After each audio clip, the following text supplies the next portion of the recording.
Hello, and welcome to Off the Fence, a podcast where we deconstruct difficult decision making to try to figure out what keeps us stuck and how do we get unstuck. I'm your host, Karen Covey, a former divorce lawyer, mediator, and arbitrator turned coach, author, and entrepreneur. With me today, I have the pleasure of speaking with Sharon Costanzo. And Sharon is a relationship coach and the founder of Respected and Connected, a program where she helps high achieving women create balanced, meaningful partnerships without over functioning or burning out. With a focus on navigating gender dynamics and fostering equity in relationships, Sharon empowers her clients to advocate for their needs with confidence and compassion. Through her private coaching program, the Better Marriage Blueprint, and other resources, she teaches practical strategies to build deeper intimacy and collaboration.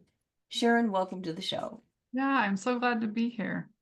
I'm happy to have you, and I wanted to talk about all things relationships with you, if that's okay. Of course. Yeah, I'm an open book. Awesome.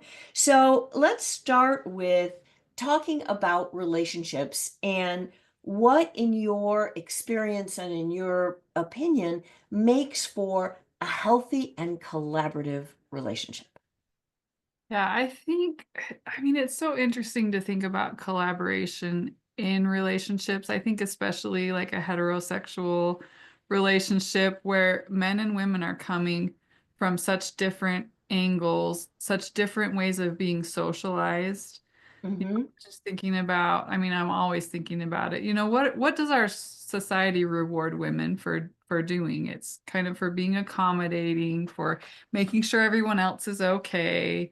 And Yep. men are often rewarded for, being really high achieving, being powerful at work, kind of just expecting, if I achieve well, then people, especially my wife, is going to kind of reward me for that and accommodate me. And even though culture has shifted so much, we haven't really figured out, I think, as a society, what does it mean to have a collaborative relationship in a romantic sense? Yeah. We can collaborate at work, but how do we, collaborate and kind of have that give and take? I think a big part of it is both parties need to learn how to voice their needs and wants in the relationship, and both parties need to learn how to be influenced by their partner and to kind of receive and consider and maybe even negotiate. I know before you and I, when we were kind of planning this episode, legalistically negotiation might be a little bit different than what it looks like in an intimate relationship, but how do we kind of put it out there like, this is what I want, this is what I think I need, and talk through it and make a relationship that's really going to work for both of us in a different way than maybe it used to be, where marriage was more of kind of just a business arrangement. I'll be the breadwinner, I'll be the homemaker, and we'll have this very role-based relationship where we don't really have to have these hard conversations. Yeah. We both work in different ways, but in the same kind of space with people. And I see so many people who really they want the partnership. They want the collaborative relationship, but they can't seem to get there. So, what in your experience are the most common obstacles to creating the deep partnership and the deep connection that most people really want? Yeah, I think there's a few things, like I mentioned before, being able to recognize what we want and need and then voice it and then work through that hard, messy conversation. And I think part of that, along with it, it's a willingness to be uncomfortable and to kind of push and stretch yourself a little bit, to let go of that kind of romantic idea that if it's right, it's going to be easy. And I think the strongest partnerships are the couples who are both willing to kind of get in there and get messy and be uncomfortable and accept that that's part of the deal. Rocking the boat is part of the deal, and having the confidence that we can get through it. We're both committed to a hopefully mutually beneficial outcome, and we're going to keep kind of working on it. I use the term troubleshooting because my background's in engineering. So, when we set out to start something and it doesn't go the way that we want it to, what do we do next?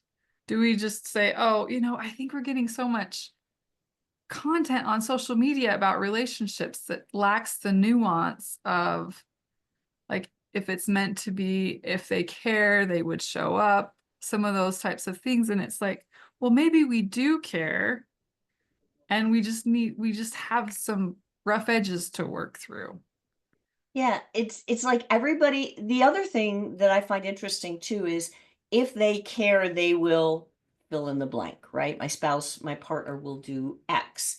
Yeah. But caring shows up differently. Like what I might think shows that my spouse cares about me might be different than what my spouse thinks or feels, right? So, how do people get into that? How do they have the messy conversations without creating a conflict that blows up the relationship? Yeah, I think the very first part is to just assume good intent. That was a big eye-opening lesson for me to learn earlier in my marriage. And so assume good intent. And I was just, as you were kind of talking, I was thinking also about kind of a stereotypical conflict that couples have. The woman says, like, I don't feel emotionally supported. Like, I ask you about your day and I ask you what's going on in your life, and you don't do the same for me. And I don't feel emotionally supported. And it's like, okay, well, how do we talk about that? And assuming good intent, assuming, like you said, I think that you care about me. And maybe, if you're a stereotypical man, the way that you care is by going to work and providing an income and um, you know, being that strong, invulnerable force in the relationship. And what we're asking for now as women is I want more of that emotional connection. So I think a very good place to start is like, hey, I really do believe that you care about me. And when I ask you about your day and try and have these conversations and you don't reciprocate it doesn't feel, I don't interpret that as caring in the way that I want to be cared about. Is that something that you're willing to work on with me? When you're having that conversation, I'm curious, is it helpful or harmful to say, like right at that point, I don't interpret your behavior in the way that, in the way that I think it's intended. Why do you talk this way? Yeah. Why do you why don't you ask me about my feelings or my day or whatever? Is why a helpful question or not? Or does I it depend? Yeah, I think it depends on the level of like security that you have in the relationship, because I think often why comes across, like, why often shoots up our defenses Yep. because it implies like there's something wrong with what you're doing. Yeah. And so I think a more helpful question is like, can you help me understand where you're coming from? There's more curiosity and openness and receptivity, and it's like, I accept that you're showing up with good intentions, and I just want to understand that better, because I believe, I think one of the things that really troubled couples get troubled about is just not believing that what their partner's doing makes sense. Yeah. Like, I believe it makes sense. It might not be like really helpful and functional for the kind of relationship that we want, but I believe, just based on how you've learned to be in relationships, that it makes sense to you to do what you're doing. Yeah. That actually, and I think that goes back to the, it's the presuming good intent Mhm. that, but recognizing that we're all raised differently and we all have different needs and ways of showing up. But what I see so often where couples go astray is that they're afraid to voice those needs. They're afraid of the conflict that might come if they're honest. So, how can people, do you have any tips for what people could use to help them stop avoiding conflict and actually say what they need? Yeah, I think part of it is accepting that it's going to be uncomfortable. Again, I come back to that. I think a lot of, especially the women I work with, high achieving, really conscientious women, they tend to overthink, like, and there's this belief that if I bring it up in the right way at the right time, then I can avoid some of that discomfort. And my perspective is maybe just shoot for like 70% being good enough. A good enough time and a good enough way to bring things up. And one of the stories that I share, it's kind of a little bit of a vulnerable telling story, but I was in this position, earlier in my marriage when my kids were really little, when we were like, at least for me, I was miserable and things weren't working out. And I had tried bringing things up in the best way that I could. Now, knowing what I know now, I would do it differently. I was doing a lot more complaining than requesting. Um, but things, I just didn't feel like I was getting through to my husband. And I had to do the best I could to, kind of put a stake in the ground. And I just said, like, this is really important to me that we address this concern that I'm having. And if things don't change, I don't know if I want to be married anymore. Ooh. And of course, that's a pretty like big thing to bring up, and he didn't respond the way that I expected him to. I think a lot of women, we have this fantasy that when we bring something up, then they're going to be like, "Oh my gosh, you're totally right. I'm so sorry." And that Exactly. And that's not usually what happens. I think like we've been thinking about and processing this for probably months or maybe even years before we even say anything, and we're like probably taking them completely off guard. And so I think we need to expect them to take a little bit of time to digest it, and for maybe we're not going to get the response that we want. Well, what happens then? And I can relate, obviously, being a woman, right? You sit Yeah. there, something bothers you, you think about it, you stew about it, it happens again, you're going to talk about it, you plan the conversation, you go over it a million times in your head, you finally deliver the conversation, and it does not land the way that you had hoped that it would. Then what? Then I think you give them a little bit of space to kind of process and think through it. And also just say, hey, I know we're going to have to talk about this again. Like it's not a one-time conversation. I think that's another kind of misconception that we have, is that we're going to be able to have one conversation and things are going to be totally put on another trajectory. But no, we're going to be talking about it, and I might even shift my position as well as I hear some feedback from my partner about what their experience is. Like I said, I was complaining a lot early in my marriage, and I didn't even realize what a problem that was because nobody showed me a different way to do it. Yeah, I want to stop you right here because this is so important. I have heard from so many people, so many women are complaining in the relationship, but we don't perceive it as complaining, but our husbands, our spouses do, right? Huh. So where's the disconnect? How can a woman understand if what she thinks is explaining, her husband is interpreting as complaining? Yeah, that's such a good point because I do feel like we feel like we're explaining, you know. Yeah. And the phrase I hear often is, I just need my husband to understand. And if he would understand, then obviously he would want to change to make me happy, And I do think it goes back to the way that we're conditioned to Mm-hmm. kind of communicate. Like I think as women, we hear complaints and we're just like, oh yeah, obviously. But for men, the way that they're conditioned, and I don't think it's always biology. I think it's society and patriarchy and all of those things. But they look at every interaction like, am I winning or am I losing? I know. So not helpful. And so when they hear that, they're like, oh, I'm losing. I'm losing in this relationship. And it was a big shift for me, and it's a big shift for a lot of my clients to be like, oh, well, why don't we tell them how they can be successful instead of telling them how they're getting it wrong? Okay, say more about that. What do you mean? Yeah, so like an example, I want more emotional connection in the relationship. A man's like, I don't know what that means. Exactly. And the guys are like, they're standing there confused because, again, going back to how we started, what they're doing, they think builds an emotional connection. And the woman's like, oh, that is so not it.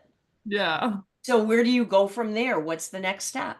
So, I mean, every woman is different. And that's the thing that I think we also get wrong is we think there's like some golden rule for all relationships. And they should know it because we know it. But really, we are individuals. What looks like emotional connection to me might not be to someone else. Mm-hmm. And like for example, my husband, he doesn't need to like talk about work and process things and that type of thing. But I might just need like, hey, can I have 10 minutes to just vent to you about what's going on at work?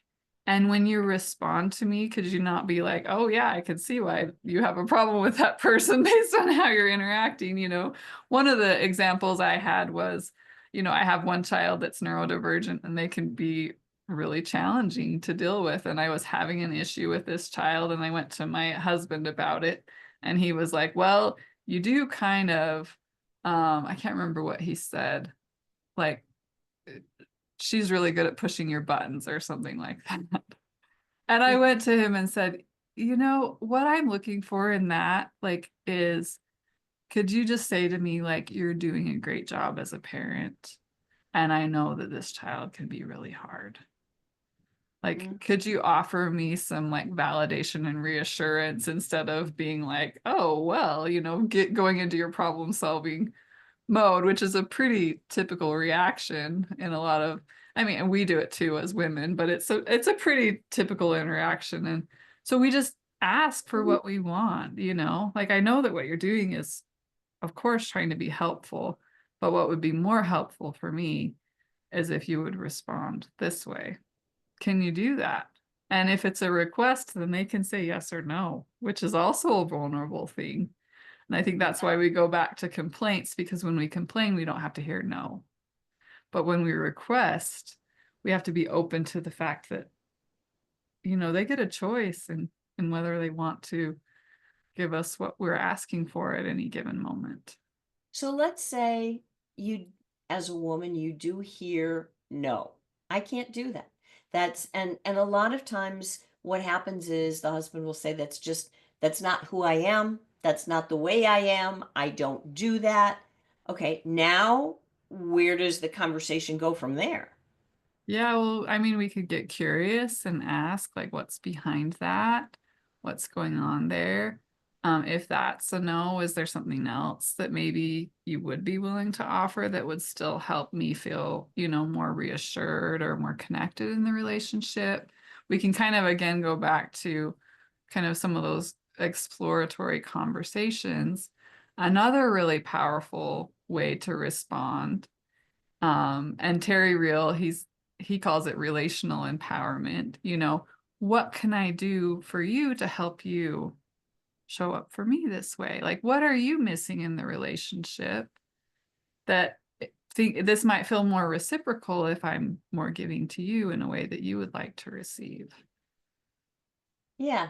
And so and I love that. And it's about having the conversation and not accepting an answer that you don't like at face value, but getting what I call underneath it, Mhm. and asking those questions, being curious, asking questions about why, and okay, is there another way that we can resolve the conflict and both feel validated and heard?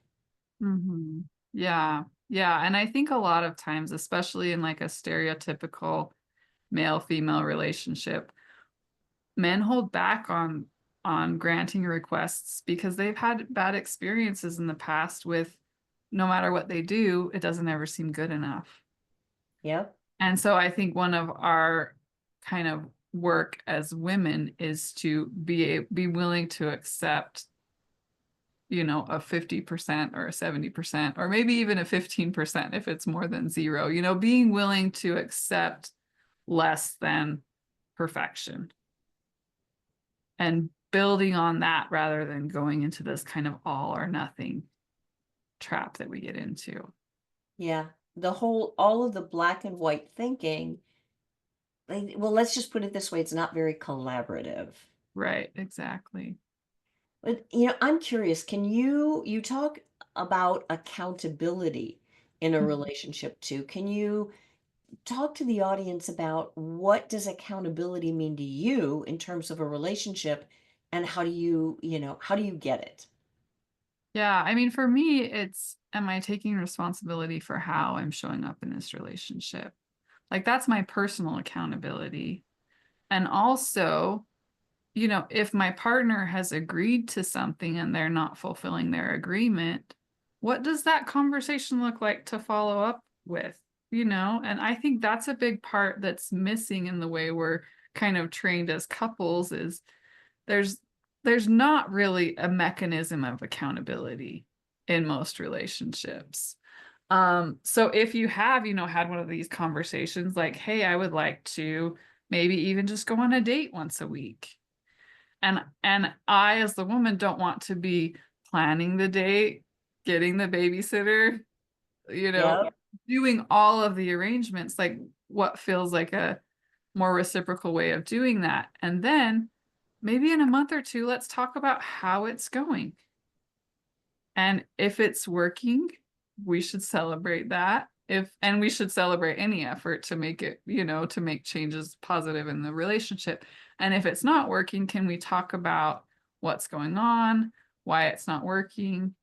Again, what do you need from me to make it worth your while to put in this effort? What do I need from you to feel cared about?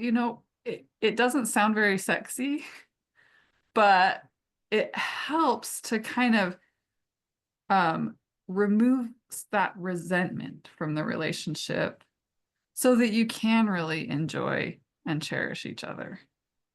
Yeah, talk a little bit more about that, because I think what I've seen with so many marriages is that one person doesn't talk about their needs, or they say, "Oh, I've asked a million times, he never listens to me," or "I never get what I want from her," or "I always feel blah, blah, blah, blah, blah." And that resentment then builds inside because they stop talking, because what good is it, right?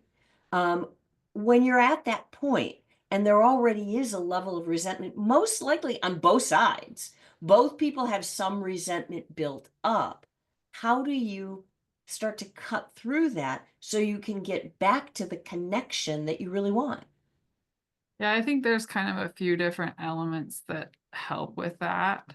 One of them is, if there is a behavior going on in the marriage that's creating resentment, can we address that behavior and start to create a little bit of movement in that area, whether it's, not being honest or not helping out with chores or whatever the case might be. Can we make some sort of movement in that in a direction that's going to be more collaborative for both people in the relationship? And then the person who is holding on to that resentment has a hard job to do, and that's to open up their heart and receive what their partner's willing to offer.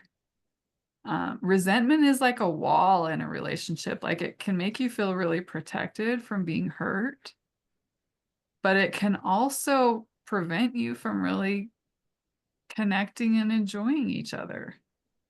Right. And I think so many people are unwilling or unable to let it go, or more likely, they just don't know how, because the fear is, well, I asked you for this, I didn't get it. Now I'm upset. Now I have this resentment built up. And if I let it go, the same thing is just going to happen again, and I'm going to get hurt again. So, how can somebody start to chip away at that resentment and trust. Because I think fundamentally that's what we're talking about is you're trusting that the other person won't just hurt you again.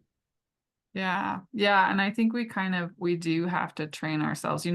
As a practitioner, as a coach with my client, I would be like, do you want to work on your relationship or do you want to protect yourself from ever being hurt again? And of course that's a really simplistic way of looking at it, but But it's yeah. we can't do both. And it's a hard thing to do. So if somebody's like, well, okay, yeah, I really want this marriage to work. I want this relationship to be better, but I don't know how to there's so much built up. There's so much water under the bridge. I don't even I don't even know how to go about clearing it out so that I can actually use the bridge again. Yeah, and I think it's a little different for every person. I think it's really helpful to get, a coach or a therapist, somebody kind of lending you their adult brain and being like, and I've had this conversation in couples therapy as well. Like, there's so much hurt, there's so much pain from the past. And she's like, well, when was the last time he did that? And I'm like, well, it's been like more than 2 years. It's like, well, you guys are both different people now. Like, are you willing to accept that and receive it and not harbor, the past pain of the relationship? You guys have both grown up, and I that's harder when it's been more recent that those hurts have happened. But that's why I say I think it's so helpful to have a really skilled coach or therapist on your side to kind of help you see, okay, we're moving, we're growing, we're getting past these things, we're both making an effort. We've made some agreements, we have some accountability in the relationship now that we didn't have in the past, and we're working towards something.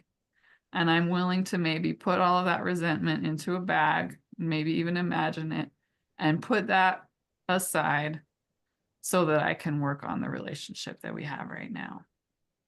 Yeah. And if I'm not able to let go of that resentment, if I just don't have it in me, is this a relationship this is the work that you do? Is this a relationship that is really going to be fulfilling for us? Right. I mean, I think it always, to me, for me, it always comes back to what is it that you want? Do you want the deep connection with your spouse, your current spouse? Because if the answer to that is yes, then you can't get to that place without letting go of hurts and resentments. Nobody is perfect, by the way, including you. So, and including me and including every human on the planet. So, if you're not willing to let go of some of that hurt, you can't get to the connection that you want. And if that's not what you want, okay, then admit that to yourself, and then it's time to make other plans. Right. Right. And a big part of that, I think, also is a grieving process. There's grief associated with a relationship, even if you choose to stay in the relationship. There's a grief of this partner is not going to meet every single one of my needs and heal all of my hurts and do all of that for me. That's our kind of fantasy. But am I willing to let go of and grieve some of those things that I'm not getting from this relationship so that I can enjoy the things that I am getting from it? You bring up a really good point. It's something Esther Perel talks about. It's that we place so many demands on our intimate relationship today that didn't exist even 50 years ago, let alone 100 or more than that, right? We expect our partner to be our best friend, our lover, our confidant, our everything, and to your point, heal all of our wounds and be everything for us all in one person. If that's not a realistic expectation, and it certainly doesn't seem to be, how much do you think that a person could or should go outside of the marriage to find the best friend or the business partner or the, whatever it is that they're looking for all in their spouse? Is that okay to do, or does that ultimately erode the marriage? I don't think it erodes the marriage to like broaden your support system.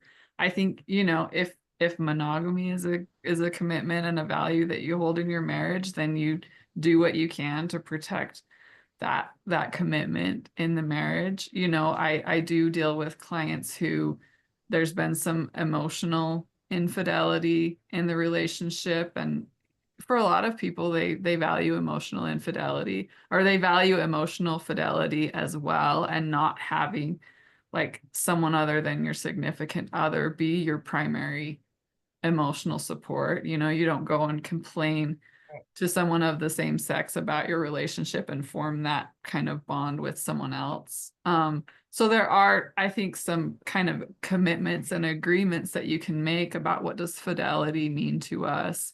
How involved are our in-laws in our day-to-day life? How do we protect the sanctity of this primary relationship, and also know that my husband's not going to talk to me like a girlfriend. My husband's not going to, you know, be my biggest cheerleader with every single one of my career goals. But at the end of the day, can I rely on him to be, a stable source of support? Do I trust him? Do I feel close to him? Are we fostering some sort of connection? And, just like you said, I love Esther Perel saying that too. Like, we're meant to live in like a community of 50 people. Right. And we don't have that anymore. Yeah. Like, we have to go out and work to cultivate that, like to build a community and to, have those friends. And another thing I've learned, I'm a very like emotional, introverted person. Not every single woman who's a friend of mine is a confidant. Like, my daughter's best friend's mom is my friend, but we don't really share any intimate details of our lives. But she fills a purpose in my life. We need maybe 5 to 7 good, reliable friends who fill different purposes in our lives. They're not all emotional confidants. Um, that's kind of a way of looking at it too. Yeah, and I think you touched on something really important, which is, what does fidelity mean to you? What does marriage mean to you? We all go into marriage with unwritten rules, and we assume that our rules are the same as our spouse's rules, but we never have those conversations. Yeah. And so, what do you think about, you know, is there a way that people can start to talk about what their expectations are of a marriage? And obviously, it'd be best to have those conversations before you're married, Yeah. but you find yourself in a marriage or in a relationship with somebody already. I mean, is there value in talking about what you think marriage is? Oh, definitely. I think you covered a really great point, which is we kind of have these implicit ideas about what we think it should be. And if we get married young and you know and we just expect that everyone's family operates the same way. And then we learn that like our spouse grew up in a family where their parents never fought, but they never really had hard conversations. And that seems just absolutely bonkers to somebody who grows up in a family that's really vocal and, gets things off their chest. And so we kind of learn the family styles are different. And how do we want to handle conflict in our marriage? How do we want to handle finances? What does fidelity mean? How do we handle relationships with people of the opposite sex? Everyone kind of has different rules and ideas about how that should work. So we do need to be having some of those explicit conversations, and also be willing to kind of compromise, meet in the middle. Unless something's a total deal breaker value, like, am I willing to kind of shift my expectations in order to have a secure mutual relationship with this person. Yeah, and I think the answer is going to be different for every person and every different set of circumstances, and it all comes back. We sort of come full circle to what do you want? What does having a committed relationship mean to you? What does it mean to your spouse? And are you willing to take responsibility for voicing those needs and having the conversations that allow you to create that relationship? Yeah. Yeah, I think a lot of people kind of come with this kind of fantasy, like if I have to ask, then it doesn't mean as much. It reminds me, I'm going to date myself now, but it reminds me of a movie from way back in the day. It was the 1970s. It was a love story, right? And the famous line from the movie was, "Love means never having to say you're sorry." And at this stage in life, I have to say, I don't know what kind of relationship they were in, Yeah. but that's not been my experience. No. And sorry doesn't mean like I'm a bad person and I did something wrong. Sorry means like I tell this to my kids because they're 8 and 10 and they're figuring all of this out. Like sorry means like I did something that makes it hard for us to be close. And I want to be close. Like I say to my kids, like we want to have good feelings with each other. And so if we do something that hurts that connection, then we say sorry. Not like I'm a bad person and I did something wrong, but what I do has an impact on you. Right. And if it impacts you negatively, like if I care about you, of course I want to take responsibility for that and figure out what I can do to Yeah. amend that. Yeah, 100%. Well, okay, we could go on talking forever and ever and ever, but Ah, you know, before I bring this to a wrap, for those people who are listening and they may be struggling in their marriage, they want to make it work, but it's just not working at the moment. What's the best piece of advice you could give them? if they want to make it work and it's just not working. I mean, I think if you've been struggling with the same thing for more than 6 months or a year, then get some help. Like, get an outside perspective. I think, especially with the community that I work with, high achieving, conscientious women, we really value being able to figure things out on our own and being capable. And I think to just, for lack of a better word, just humble yourself and be like, what, I don't think I can figure this out on my own. And that doesn't mean there's anything wrong with me. It probably means that I didn't have healthy role models to do what I'm trying to do. Right. You Or know, I'm stuck in some story or something. And if you can kind of dislodge that a little bit and get a different perspective and maybe learn some more sophisticated skills for relating to your partner, it can make a huge difference. yeah, I mean, we all get so immersed in our own experience that we can't see the forest for the trees. I love that advice to go get help because sometimes that outside perspective can make a huge difference. Yeah. Yeah, and it's so different, I think, to interact with another human being than it is to listen to a podcast or read a book, because whatever we're doing on our own is filtered through the lens of our experience and our story. Right. So it is, again, it all comes back to kind of vulnerability and being willing to be uncomfortable. Oh, if I go to someone else, they might tell me some things that I don't want to hear, but it will Yeah. be for my benefit in the end Right. to be willing to be open to that and explore what I really can do to improve things.